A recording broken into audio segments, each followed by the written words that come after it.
नमस्कार, बंगाल तंत्र साधना में आप सभी का स्वागत है। आज मैं आपको बताने वाला हूँ कि जो तेलफुटिया की हड्डी है जिसका मैंने वीडियो बनाया था, बहुत सारे लोग ने इसके बारे में सवाल किया है कि गुरुजी क्या वो वैसे ही होता है, ठीक है। और कुछ लोगों ने जो कच्चा कलवा का मैंने हड्डी का वीडियो बनाया था वो लोग भी वैसा ही सवाल पूछा है। तो मैं देखो इतना मैं आपको बता दूँ, जो भी डेमो दिखाए जा रहे हैं वो यहाँ का नहीं होता है, वो कामाख्या का होता है, ठीक है। और कामाख्या में ही ये सब डेमो दिखाए जाते हैं, लाइव लेके आप लोगों को भेजा जाता है। समय वहाँ पे डेट वगैरह दिया हुआ रहता है, मतलब ज़्यादा पुराना नहीं, 1 महीना या 15 दिन पहले का वीडियो रहता है। तो ये दिखाने का यही मेरा तात्पर्य है। बहुत सारे लोग बोलते हैं कि गुरुजी आप ये सब लाइव क्यों दिखाते हो, कुछ लोग अगर नहीं दिखाओ तो प्रॉब्लम, दिखाओ तो भी प्रॉब्लम, जो भी है। तो बात यही रहता है कि जब साधना में कुछ लोगों को विश्वास नहीं होता है, गुरु सच में दिलफुटिया से शक्ति होती है, सच में ऐसा काम होता है कि नहीं, तो उनके लिए तो ये सवाल का जवाब एक वीडियो है। बाकी जिसको विश्वास नहीं है उसको तो अगर स्वयं भगवान भी सामने आ जाए और खुद बोले कि मैं भगवान हूँ तब भी विश्वास नहीं होगा, तो उनका कुछ नहीं हो सकता। लेकिन जो साधना कर रहे हैं और जो अभी तक सफल नहीं हुए लेकिन उनको अनुभव हुए हैं, बहुत सारे अनुभव हुए हैं, तो उनके लिए ही मैं ये सब वीडियो लाता हूँ। बाकी इतना आप ध्यान रखिए कि कोई भी वीडियो शक्ति के या गुरु के परमिशन के बिना नहीं बनाया जाता, ठीक है। और आगे भी ऐसे आएंगे, मैं नहीं कर रहा हूँ कि नहीं आएंगे, ठीक है। लेकिन इतना मैं आपको आग्रह करता हूँ कि कोई भी शक्ति जहाँ पे जागृत की जाती है, जैसे मैं ये सब कलकत्ता में नहीं करता, ये सब कामाख्या में होती है और कामाख्या में ही ये सब चीज़ों को जागरण की जाती है। हो सकता है बाद में कहीं और इसको लेके आया जाए। और इसकी साधना बहुत कठिन होती है, दिलफुटिया का साधना इतना आसान नहीं है, बहुत जागृत करने में भी बहुत समय लगता है और जान का खतरा ज़्यादा रहता है इसमें।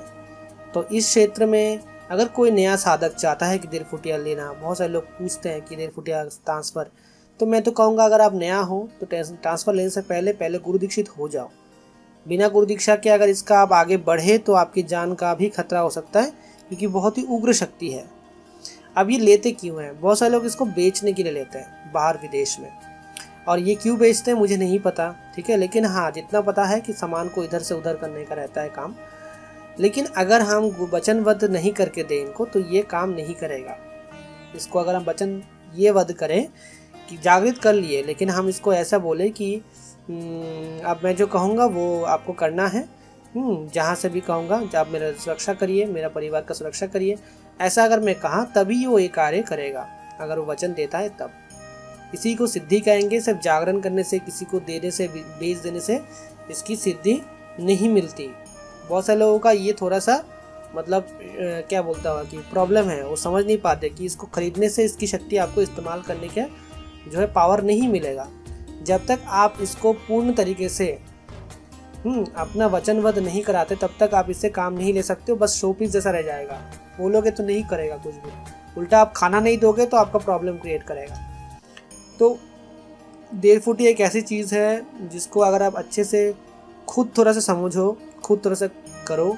हाँ, खर्चा उसमें बिल्कुल आता है, उसमें सामान का भी खर्चा आता है, बिल्कुल आता है, लेकिन इसको खुद को भी समझना पड़ेगा। ऐसा नहीं कि भाई पैसा दे दिया और बस ऑटोमेटिक होगा सब कुछ, ऐसा नहीं है। इसमें आपको खुद को भी जुड़ना पड़ेगा और लास्ट में वचनबद्ध होना पड़ेगा, वचन लेना पड़ेगा शक्ति से, तभी जाके ये आपके कार्य करेगा। लेकिन एक चीज़ और बता दूँ कि ये शक्ति ज़्यादा दिन तक अगर आप कोई भी साधक हो और ले रहे हो, ज़्यादा समय तक ना रखें। इससे आपका एक समय के बाद जितने जल्दी आप ऊपर उठोगे उतनी ही जल्दी है, उससे भी ज़्यादा जल्दी जो है आप नीचे भी गिरोगे। बहुत सारे लोग इसका जो है हमारे गुरु से साधना लिए थे, करे भी थे, और उसका परिणाम आज बहुत बुरा हुआ है उनके साथ। पैसा बहुत कमाए थे लेकिन शारीरिक प्रॉब्लम जो है सारा कुछ ख़त्म कर दिया, और इसकी बुरे प्रभाव बहुत है। जैसे दिवालन का भी बताया था आप लोगों को कि दिवालन साधना जो है अगर कोई करता है या ट्रांसफ़र लेता है तो 6 महीने के अंदर जो भी उससे अपना समस्या है उसको सुधार करके उसको त्याग कर देना चाहिए। लेकिन बहुत सारे लोग उसको लंबे समय तक रखे थे, और हाँ, धन संपत्ति बहुत हो गया था, लेकिन उसके बाद सब कुछ छिन भी गया, ठीक है।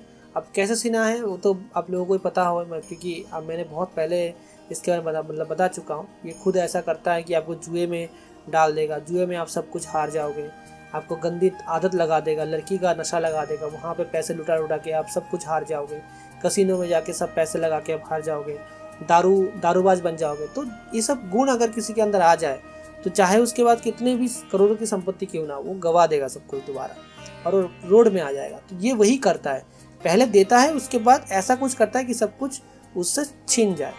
ठीक है, तो लॉन्ग टाइम में इसको ना रखे, गुरु के गाइडेंस से ही करे, क्योंकि गाइडेंस के बिना, वैसे ही मैं बोला कि जितना जल्दी आएगा उतना जल्दी जाएगा। और इसको पकड़ के रखना नहीं है, मतलब आप धन को पकड़ के नहीं रख पाओगे, ऐसा पावरफुल शक्ति है ये। ठीक है, तो यही है। और बाकी इसके बारे में किसी को अगर आपने बताया, सोचो दिलफुटिया के बारे में आपने अपने दोस्त को, वैसे बोलते ना कि सेल करने चाहते हैं, तो हमेशा इसके बारे में किसी को बताना नहीं होता कि मेरे पास दिलफुटिया है, मेरे पास ये है वो है, क्योंकि ये भी आपकी मृत्यु का कारण बन सकता है या फिर समस्या का कारण बन सकता है।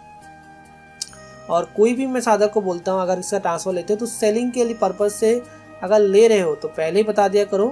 हाँ, क्योंकि उस चीज़ को तब अलग तरीके से सिद्ध किया जाता है, लेकिन अगर आप खुद के लिए ले रहे हो, हाँ, और एक निर्दिष्ट समय के लिए ले रहे हो, तो उसको भी बोल के ही करा करो, क्योंकि इससे क्या होता है ना, बाद में बहुत दिक्कत है आपको होगी।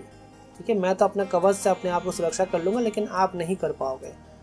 तो ये चीज़ का आप ध्यान रखा करिए। दिलफुटिया है, कोई छोटी मोटी शक्ति नहीं है। हाँ, मैं ये नहीं कहूँगा कि यही सबसे बड़ी शक्ति है, लेकिन हाँ, नेगेटिव शक्तियों में से ये एक तरीके से ऐसा उग्र शक्ति है जो कभी भी कुछ भी करने से पहले 1 मिनट भी नहीं सोचता।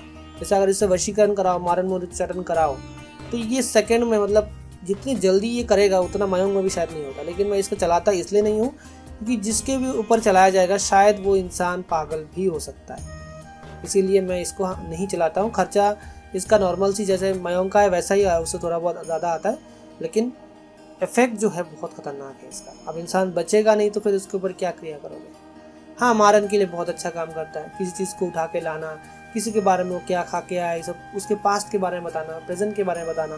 ठीक है, वशीकरण करना, ये सब विद्वेषण करना, झगड़ा लगा देना, तो ये सब सारा कार्य जो है ये आसानी से और बहुत फास्ट से कर सकता है, लेकिन टाइमली खाना इसको देना पड़ेगा। अगर नहीं दिए तो फिर रुक जाता है और फिर प्रॉब्लम क्रिएट हो जाती है। तो यही था दिलफुटिया के बारे में विशेष जानकारी जो आप लोगों को पता होनी चाहिए, जो भी लोग लेना चाहते हैं या खुद करना चाहते हैं। ठीक है, तो आज के लिए इतना ही। चैनल को सब्सक्राइब करिए, लाइक करिए, शेयर करिए और अपना ख्याल रखिए। जय मां काली।